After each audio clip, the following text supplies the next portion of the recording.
Well, good morning. My name is Jackie Anderson. I'm an Assistant Dean at the University of St. Thomas, and it is my pleasure to welcome you to our Fall Online Learning Series.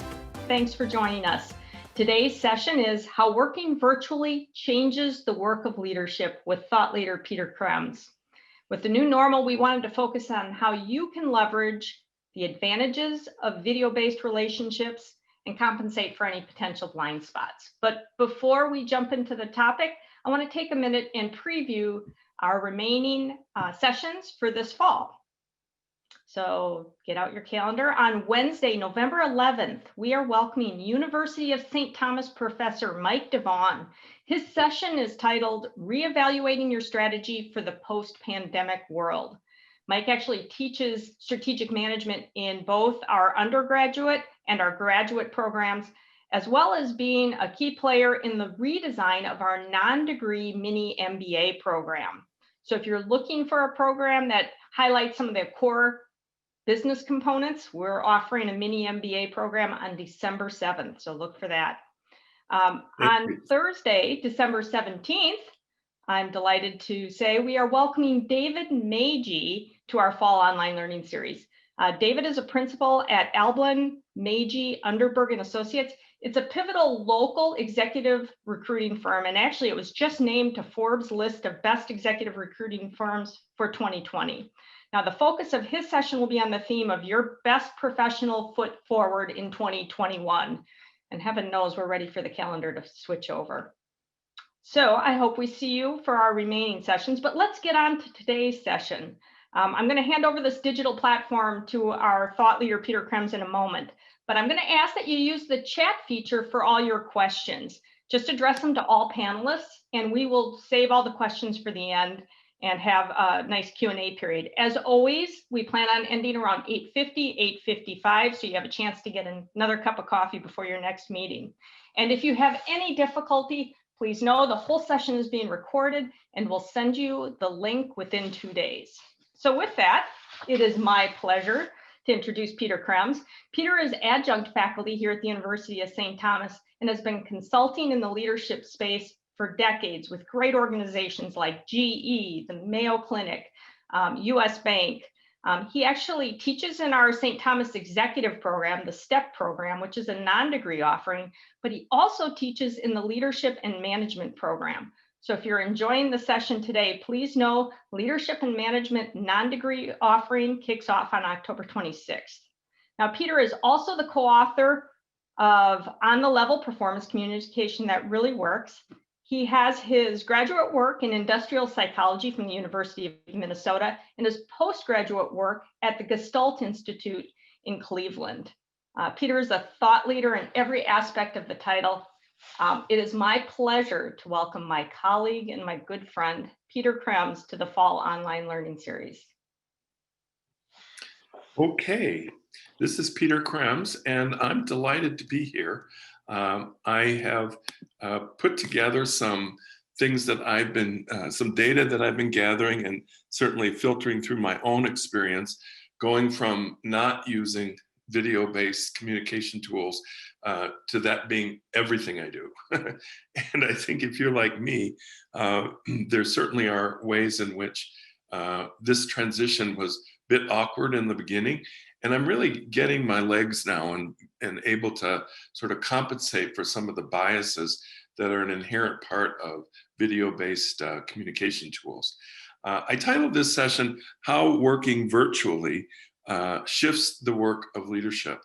And I want to acknowledge that there's many of you, because of geographic separation, who've been using these tools for a very long time and have probably honed your ability to make the absolute best of this particular mode of connecting with people. And why do I say it shifts the work of leadership? My premise here is that, in terms of the kind of problem solving we do collectively, or the kind of work management, developing consistent discipline processes to get through the problems we're looking to for decision making, all of those elements of what we do are served very well by video-based connections. And so being a virtual work group, it certainly doesn't have to be hindered in terms of getting goals accomplishment. What occurs to me, and again, the many people I coach or people in my classes, is that the work of leadership, the leadership part of what you do, which I define as creating meaningful connection with the people every time you interact with them, and this idea of fully bringing them into the discussions as much as possible to get the benefit of how the group is thinking. And I also think this idea of reminding people of the big picture.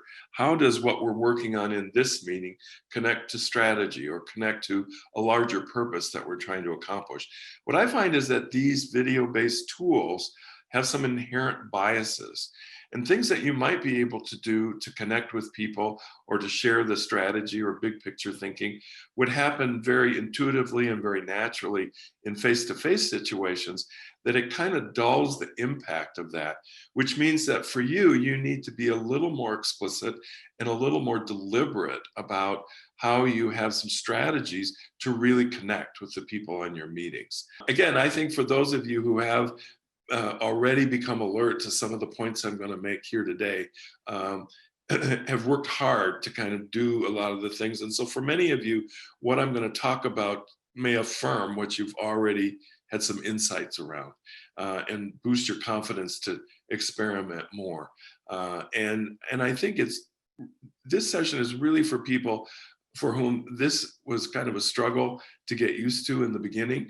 And now as you're getting your legs to really realize that people are getting a little bit more, reaching a little bit more fatigue about doing, one WebEx or Zoom meeting at 9 o'clock, another one at 10, another one at 11. All the while there are kids around maybe, or pets going on. So let me just tell you how I narrowed down the focus of this particular talk. I want to put my focus on group meetings in particular. I believe that these tools that we have to work with in connecting in virtual workplaces are very biased toward one-to-one connection. It is very easy, I think, when I do just a two-way exchange or in a group, maybe somebody raises a question and I respond. If I'm the person who called the meeting, I'm in the hub and I can speak through a spoke to one of the people that's out in that group. But what tends to happen with these tools is it's very easy for everybody else to sit back and become a passive observer. And so that's why getting engagement in large group is a bit more of a challenge. I also think that leadership work shifts for video-based interactions. And this is my point that I made earlier about things that might have happened more automatically or intuitively are now things you have to be very deliberate to prepare for and to be very explicit about how you put into effect. Now, there are many good skills and habits I'm sure all of you have developed for how to run effective meetings, and all of these apply to video-based meetings. But I'm not going to try to deal with the whole list of all good practices for running meetings. I want to narrow my focus to only those things that I think the tools are biased about.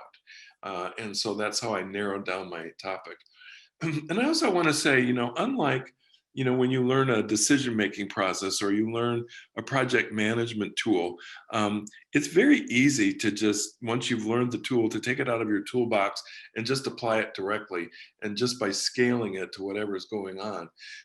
But I think with leadership work, we have to be mindful that everybody in that group you've called together in a virtual meeting has very different needs and wants about how they choose to be engaged, how they choose to share and be full participants. And so I think what I'm really saying here is taking the insights I'm going to share with you today to really be thoughtful about really observing. If it's working, don't fix it. If it's not working, then how do you adapt some of these ideas the next time you run a meeting, or sort of up your game around some of the topics we're going to talk about. It's not just because there's one suggestion that you always apply it. It has to fit. And so my 4 recommendations are about the idea of being very intentional about how you engage a group on a video based meeting. And I think engagement is particularly difficult on these calls for people that are a little more introverted. One of my big observations is that on these group meetings, I don't know if it's the anxiety of the situation or what, but extroverts tend to become even more extroverted and can dominate the meeting, and introverts become even more introverted and quickly move into a passive observer role.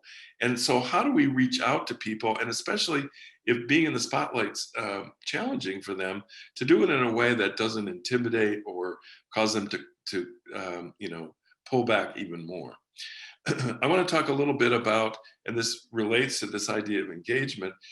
So, what are explicit things you can do to really beef up the lateral communication in that group? So, it's not just you talking and one person responding, but that you really get the group to be more actively involved in asking each other questions or um, sharing points of view and initiating that without the person running the meeting having to call on people. And so there are many techniques and tools that support that. Um, and then I think this idea of understanding the stress we're under, and it's not only the stress for a video based call. I think there's some people that love this mode, wish they had always had it, would like this to be the way that they do it from now on. Uh, and then there's others where this idea of being on a video thing is kind of terrifying. And it's like, what if I say something and it lands in a plop in the group, and then I don't have any way to explain myself because that's not what we're doing in the meeting, and then it just ends, and I can't walk out of the meeting and go up to somebody and say, here's what I meant by that. And so that builds up a little stress for some. And there's also, we're living in very stressful times. And so I think this is a likely thing that we need to address when you start to spot the reactivity to stress. And then the last point that I want to make is, and I think this is something that quickly drops off the screen when we're doing video-based meeting, is that we just go to get the work done. We solve the problem, we go through the steps to make a decision, and then we're done. And what we're not doing is sort of taking those moments where having people share things that might be obvious to you, but are not so obvious to them, that they could self-discover some of those things, which increases engagement.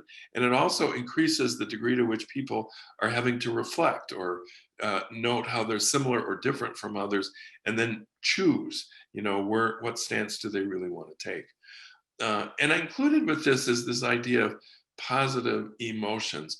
And I'm not talking here about trying to put a happy face on a sad situation. I'm a firm believer in the importance of authenticity. What I am aware of is that most of us have a very strong negativity bias, and it focuses to kind of go in the critique mode rather than being appreciative and people feeling seen and rewarded for something positive that they've contributed. Again, in the appropriate dose, some people don't want that kind of feedback. And so we have to be clear about where does it fit, but to be alert to the fact that you may need to be more explicit about doing that.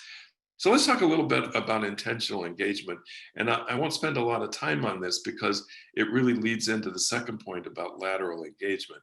But the one thing I want to, again, and I've already mentioned this, there are varying degrees of tolerance for being in the spotlight on a video-based meeting.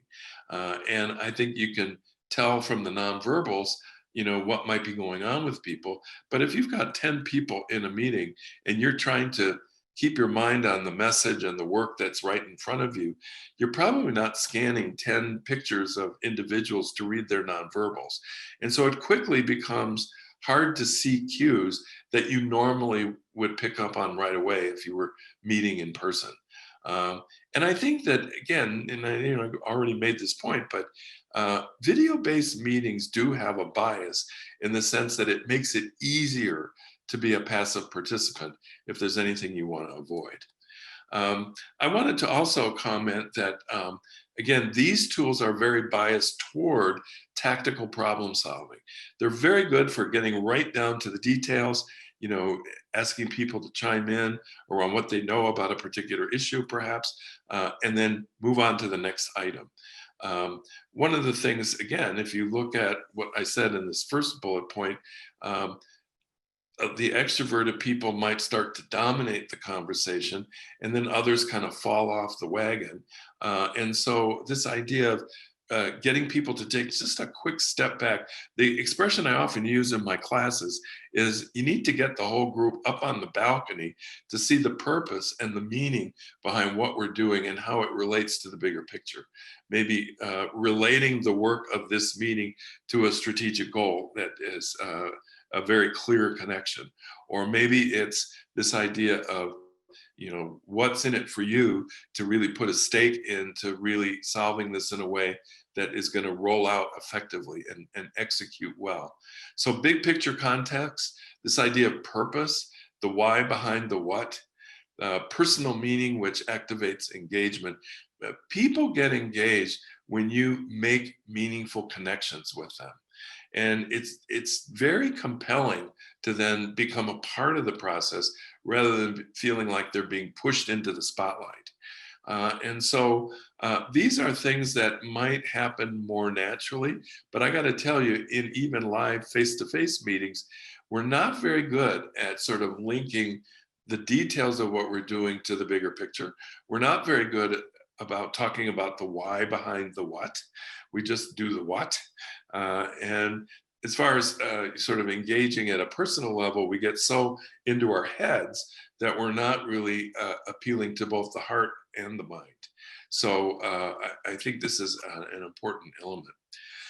I want to introduce a concept here that, again, I do a lot in the sessions that I teach, is to help you recognize that fundamentally in any communication with an individual, a group, or even if you're trying to communicate to a large audience, is that there are two kinds of communication available to you.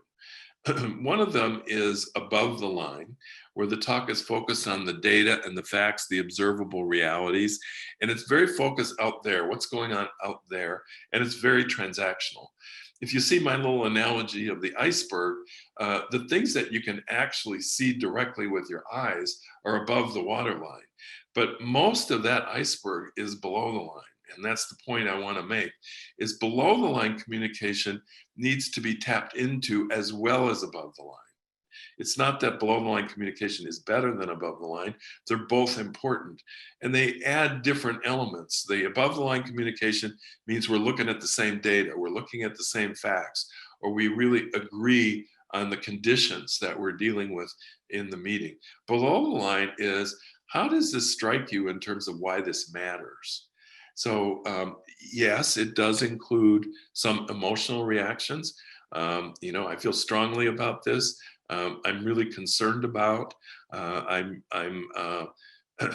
My own experience has been that when we do this kind of an action that we're talking about, that it can turn people off as well as turn them on.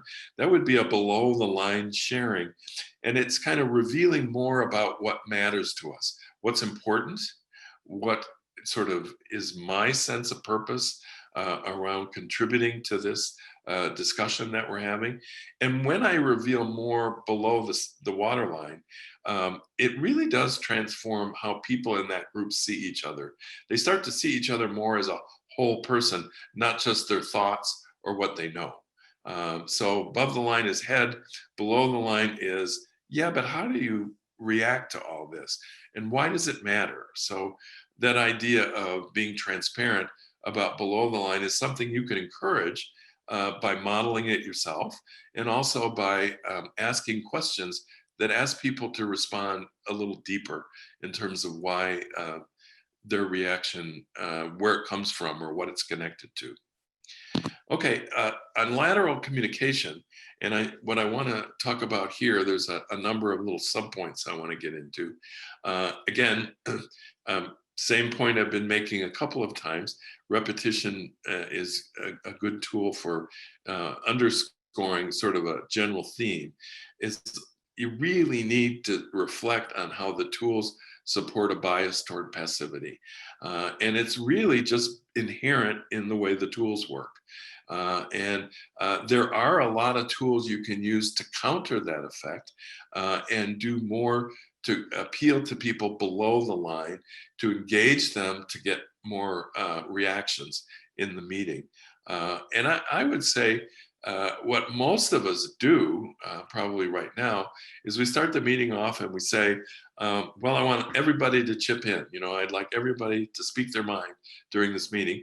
Then we zero in on the tactical details, and suddenly we're halfway through the meeting and only 2 people out of 10 have been talking. And so doing an invitation to speak up isn't enough. And I think that there's things you can do in your preparation in advance of a meeting.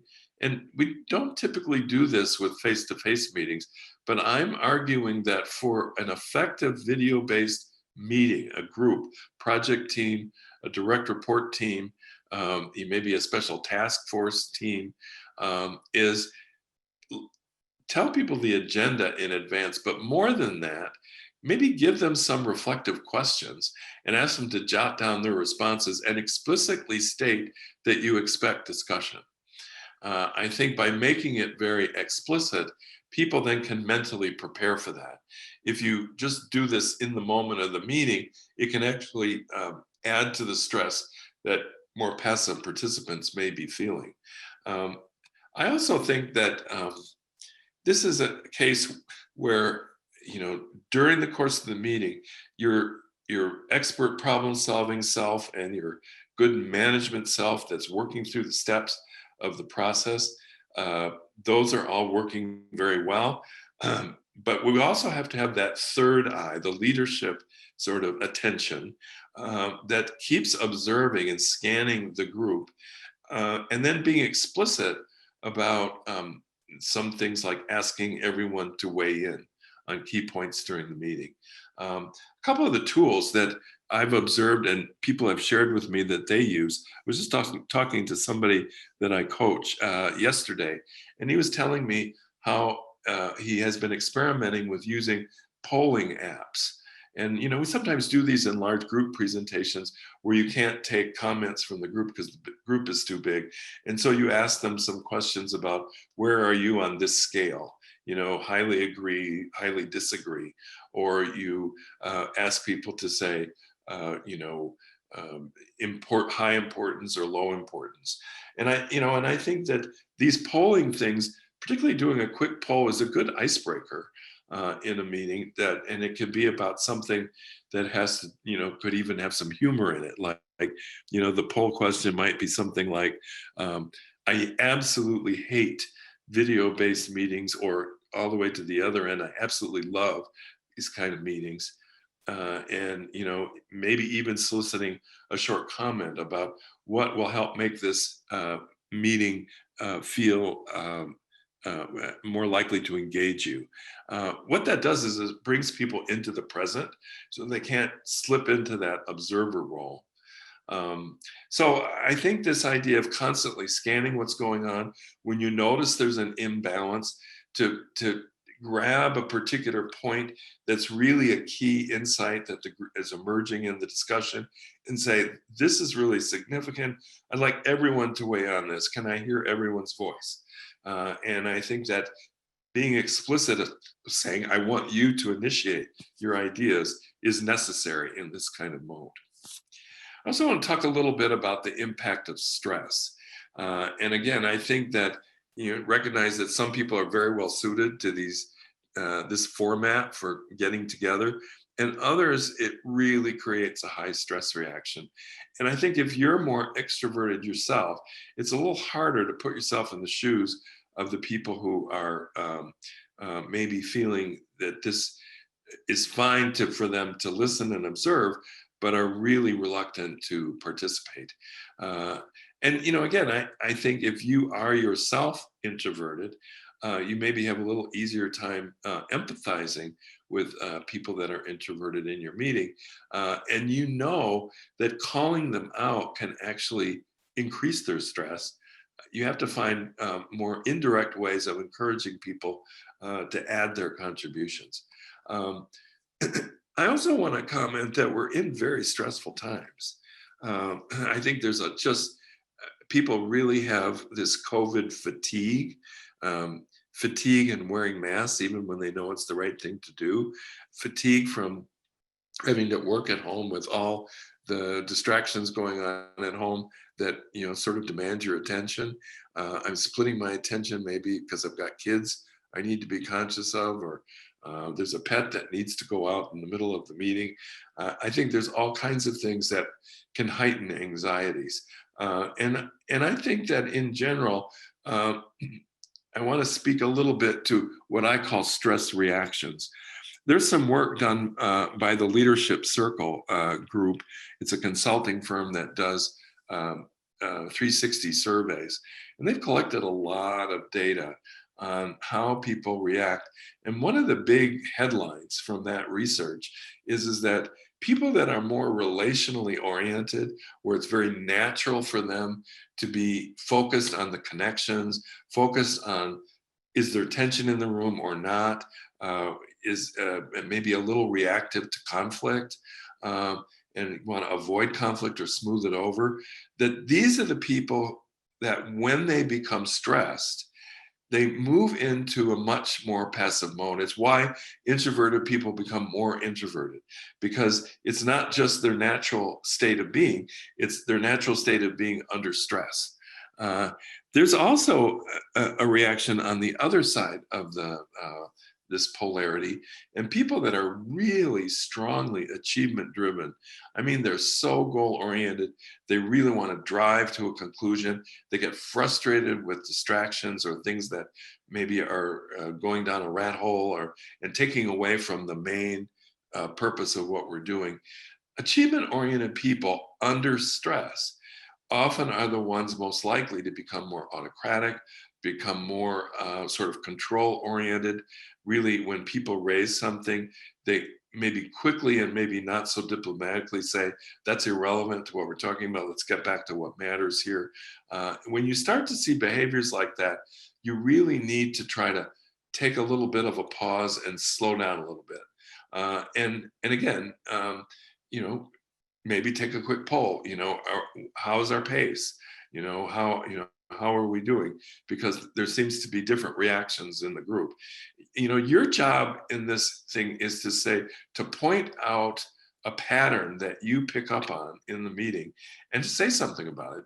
It's not like you have an opinion, like it should go faster or it should go slower, or it should be more on track to the agenda, and or conversely, that these sort of sidelines that people go down during a meeting are actually rendering some useful information. You may have a point of view on that, but your first thing is to just make the observation that people are responding differently to what's going on here. So that leads me to another principle that I think is useful in any kind of meeting, but is particularly important when the momentum starts to speed up on a video-based meeting. You need to really learn to take a leadership pause. When you're starting to feel the tension build up, to just, skip a beat, decide whether you want to make an intervention to bring attention to the pattern or not. Sometimes it's not worth doing that. It's really just a minor point, or it's not that big of a deal. But if you're noticing that only a few people are dominating and the rest of the people are quiet, to really pause for a moment and start to say, we've heard from a couple of people, but I'd like to get others to weigh in. It's a good time to kind of slow the pace down by asking for commentary. And I think this idea of using inquiry to kind of reach out to the group when the pattern of interaction is out of whack. One thing to remember here is that in a group meeting, and again, I'm reiterating a point I've made several times because it's very important to notice this, is that if I, as the convener of the meeting, put out a question or make a provocative statement, some of the more extroverted people are going to respond. And so the focus is on that interpersonal interaction between me as the hub, and if you look down the spoke to the person on the in the group that I'm speaking to, there's a bias toward really putting a focus on that person-to-person interaction. And it's just very easy for others to just drop out. You don't want to rock the boat, you don't want to make the meeting go longer. There's a million reasons why you end up saying, well, let's just let the extroverted people take over. But that's not why you call them in the group. My last area, and I'm going to spend a little more time on this than I have on the others, is this idea of, and again, it's a leadership lens in addition to expert problem solving and good work management and good discipline process.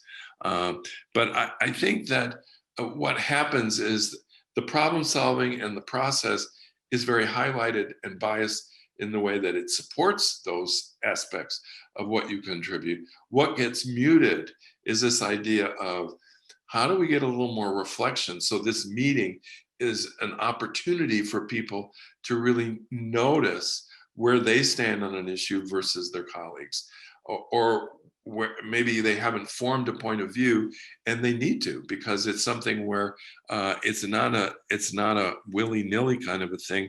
It really matters that we take a stand on something. And I call that mutual learning, that as we're doing the problem solving, we're also gaining insights. And that requires that we have moments to slow the process down and really engage people, and then maybe get back to moving down the agenda.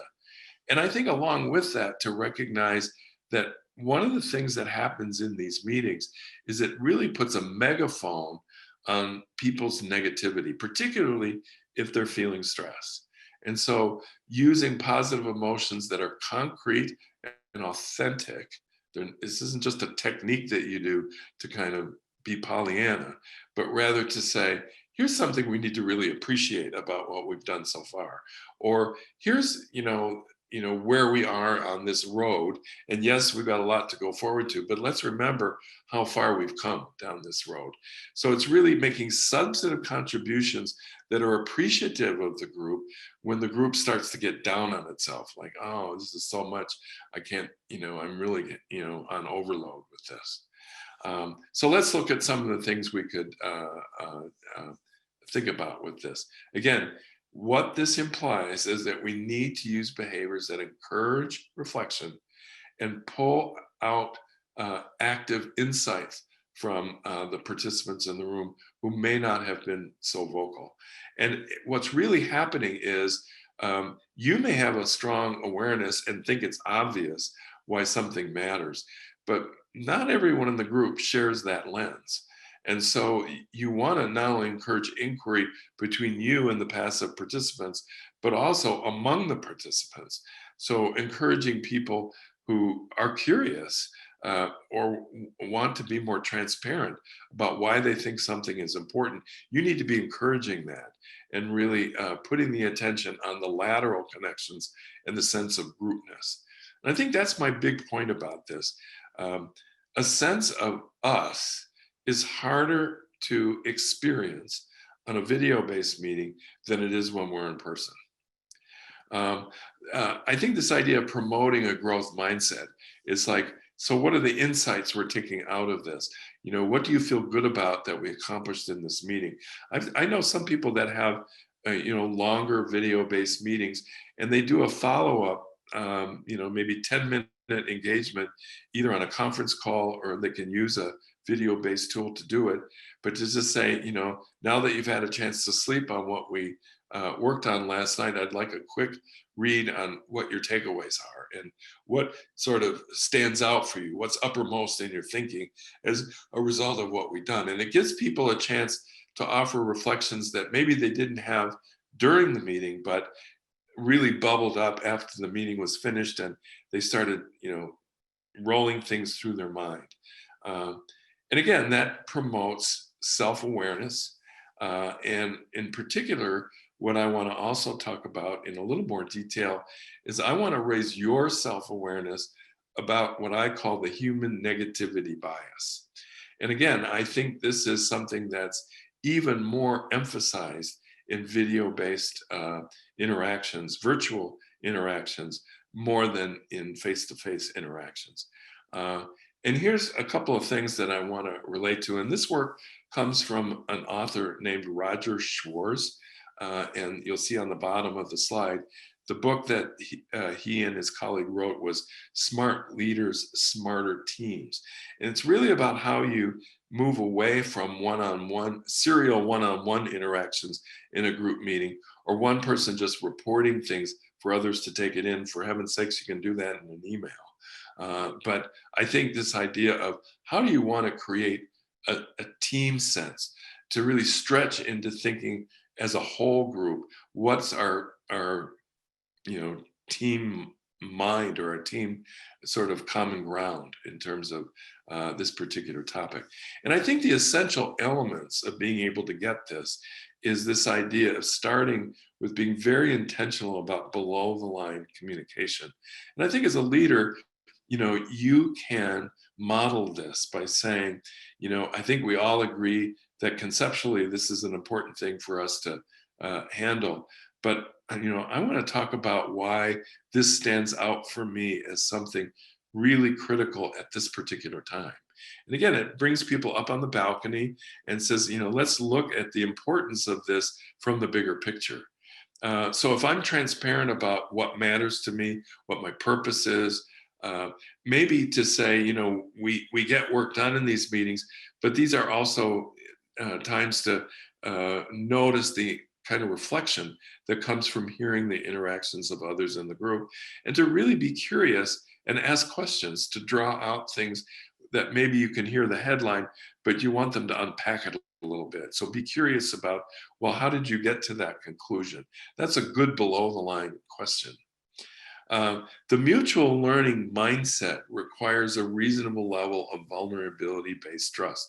And let me tell you, as much as people can be scared of being vulnerable in a group face-to-face meeting, I would argue that for those that aren't feeling a strong connection with the group in the room, they feel it heightens their degree of vulnerability in a video-based meeting. And I think it's again, the tool is biased toward encouraging passive observation rather than active involvement. So the question they're always asking is it safe to truly drop my guard? And I think, there's a couple of things you can say as the convener of the meeting that sort of set that expectation, saying that, we need to be able to talk openly in here. And so in order to do that, I'd like to really make explicit that, whatever, comments you make about your reactions to what's going in, conversations we have in this virtual space that we're in, stay in this space. And that we don't want to represent some of those things that relate to emotional reactions, or particularly things that are about the meaning that I make out of what's going on, can easily be taken out of context if they're shared outside that meeting. And I think while you can do that certainly in a face-to-face meeting, it's really even more important to do it in a video-based meeting. The other thing I want to be really clear about is this idea of lateral engagement, and this idea of a growth mindset, and really creating a feeling of mutual learning. It's not a style of decision making, but rather an intention to make the situation an opportunity to learn. So a couple of things from the Schwarz book that I referred to earlier. There's a couple of things that are actionable behaviors that we can do to encourage a mutual learning mindset in the group. One is, encourage people to advocate their viewpoints or their stand on something, but make sure it's balanced with a lot of curiosity and inquiry, not leading questions, but open-ended questions that sort of expand our awareness of why people are taking the positions they're taking. Actively seeking differing points of view. So I've heard one point of view. Do we have people who look at this a little differently? I'd like to hear those points of view so we can get the whole picture. Focus on a larger purpose and interest before developing positions and solutions. Our problem-solving mind wants to leap to solutions quickly. Let's quickly sort of coalesce around a stand. And I may get an articulation of one person in that group who says, this is what I think our position should be, or this is what our solution is. And for you as the leader, you might think, oh, he must be representing the whole group. So let's move toward that.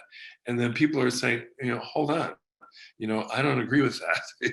And I think you want to stop and really query the group around to what degree do they agree with that?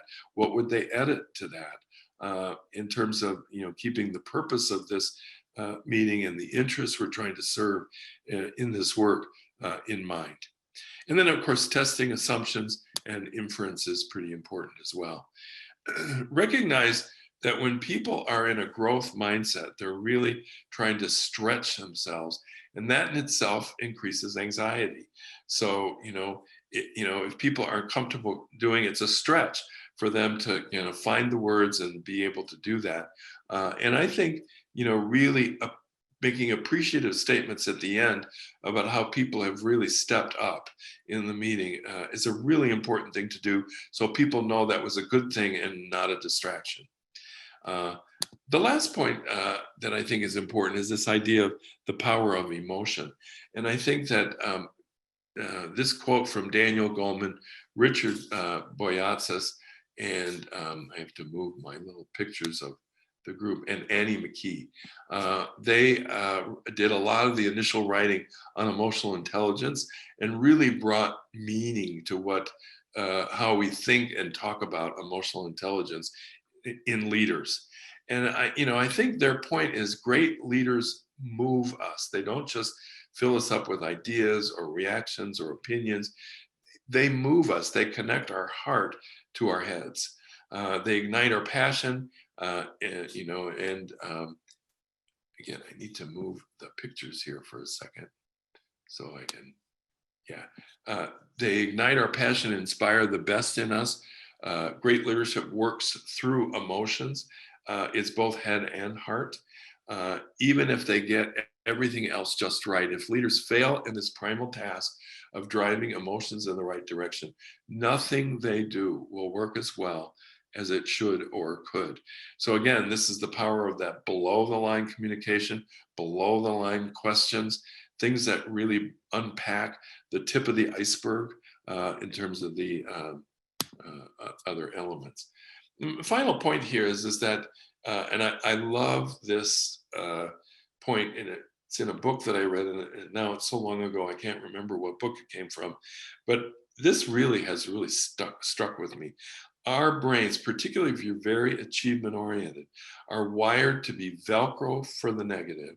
Negative things really stick, and Teflon for the positive. And if you think about this, if you're a high achiever, you want to deal with whatever barriers are in your way to get to the finish line. And so spending time talking about what you've done so far that's good feels like a distraction. Yeah. Oh, that's obvious. Let's get back to what we could do to make this better. And that's a very positive intent toward improvement and constant process improvement. But what it does is it causes us to throw away appreciative insight that makes us learn from successes as much as we learn from failures. And again, we tend to overestimate threats and underestimate opportunities and resources. So what can you do to remind people about opportunities and resources? Most positive experiences flow through our brains like water through a sieve. Don't let people deflect positive feedback. State it again and say, I just want to be really clear how much I appreciate what you've done. Or what you have said in that particular element. And again, if you overdo this, it really looks like a technique or a fake element. Authenticity is absolutely key here around positive feedback. It's not just sort of blowing smoke up their pant legs. It's really a lot more about saying, I really want you to take in how far you've taken this particular process and how helpful your contributions have been, and name the point that stands out. So it shows you were listening, it shows you were really taking in what they were saying. Then it has a positive impact. And again, failures seem to stick in our minds so much longer than success. And I want to end this whole session on this idea of focusing on the upside for you as the meeting convener or as a participant in a group that somebody else is convening, is really start to pay attention to your own negativity bias and think about how that sounds to the people on the receiving end of your communication. Take note to that at home. Are you always shifting into critique, or is here's how it could do better, or this would be a better way to handle it?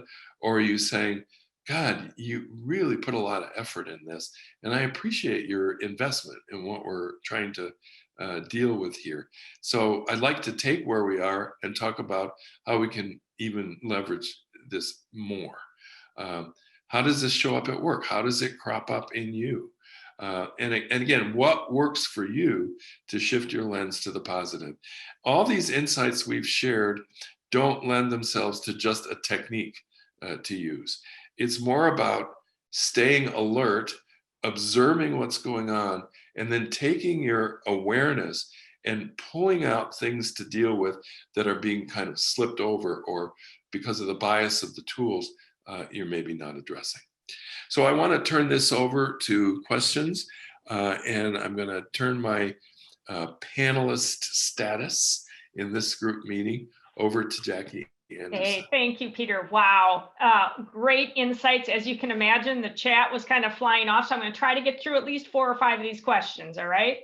Great. All right, let's start with the first one. Can you talk more about decision-making for what even belongs in a meeting in the first place? Maybe talk about the balance between informational items versus things that need to be discussed because input is being gathered or a decision is to be made. Absolutely. And I think this is where I think, and this is, I want to emphasize, this is more important on virtual workplace settings through video connection, is that you constantly have to repeat, what are we here to do in this meeting today? Sometimes you need to link it to the larger strategy. And again, what happens is that if, and this is natural in a group, that you're on purpose, you're on the agenda, you're really doing, you're driving toward a decision, or you're driving toward, asking the group to take a stance that would inform a decision I need to make. Sometimes you need to be clear about, is it a group decision or is it the convener's decision to make, but I want to be informed by your input. Being explicit about that is really important in helping people orient to what they need to bring forward in this gathering right now. And as naturally happens in any meeting, there are going to be little rat holes people go down. Something will stimulate a thought and they'll start going down. And it's your job to say, let's put that on, a parking lot list of things that maybe we want to have a conversation about later. But right now, I want to use our time to go back to this main trunk line that we're kind of following through the meeting. Again, in a perfect world, people would read the agenda, they'd really be disciplined about staying on task. Well, that never happens. So, I think constantly reminding people about, what are we here for right now? How does it connect to the bigger picture? And then get back to the work, whether it's a decision or just gathering input. Thank you.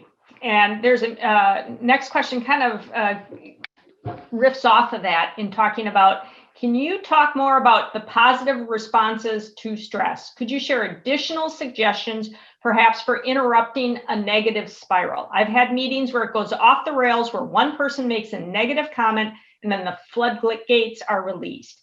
And yet the negative comment probably was needed to be shared. It's just, we need to get back to something positive so everyone can leave the meeting energized and moving in the right direction.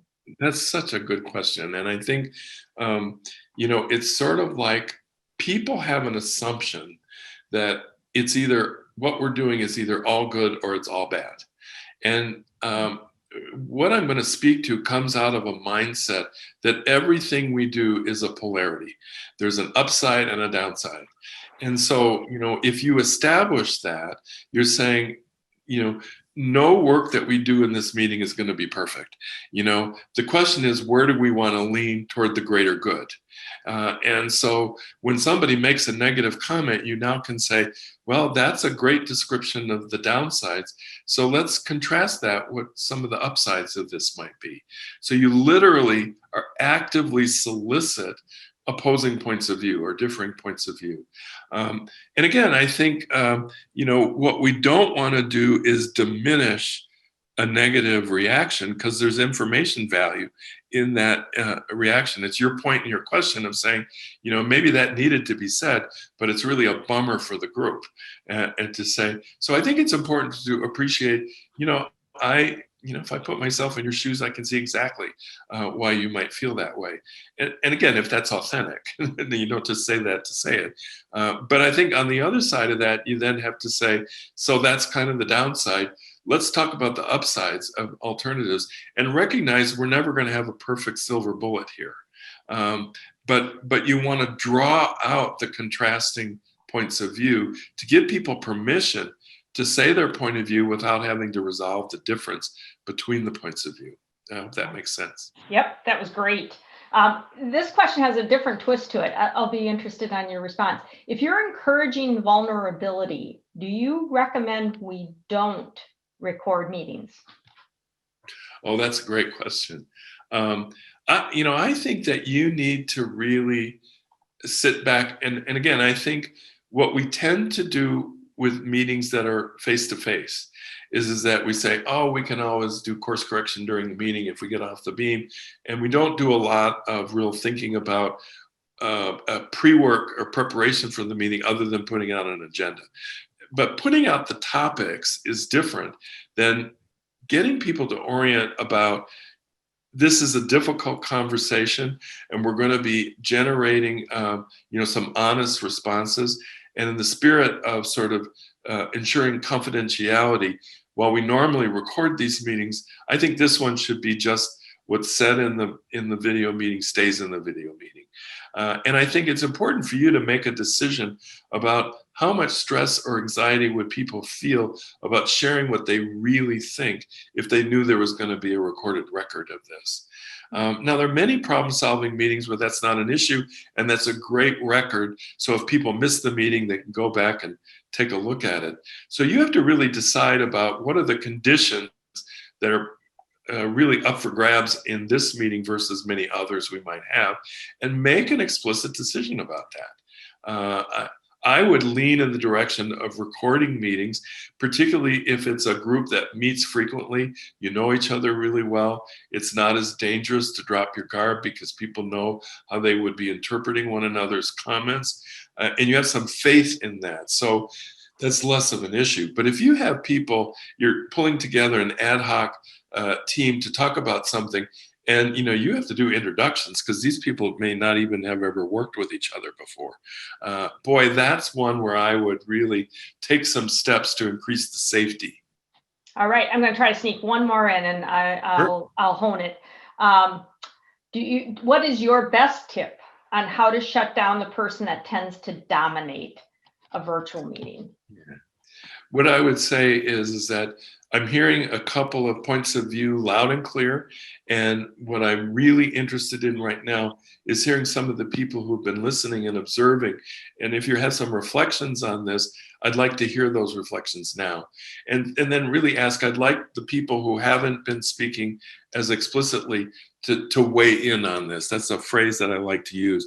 It's not like you're asking them to critique what's been said or whatever. I just want you to weigh in. Does this seem aligned with your thinking? Is this something you would sign on for to kind of do as a group? Or are there some different points of view we need to be exploring? So you need to be explicit about saying, I want to hear from the quieter people. And again, not spotlighting them and say, Joe, I want to hear from you, because that could be terrifying to that person, but rather to say, I'd like the voices we haven't heard from to speak up. And then anybody who's got the courage to start the ball rolling, and others will take their cue from that peer. Great. Well, thank you. And we've got more questions, but we're out of time. I'd like to weigh in and say that was amazing.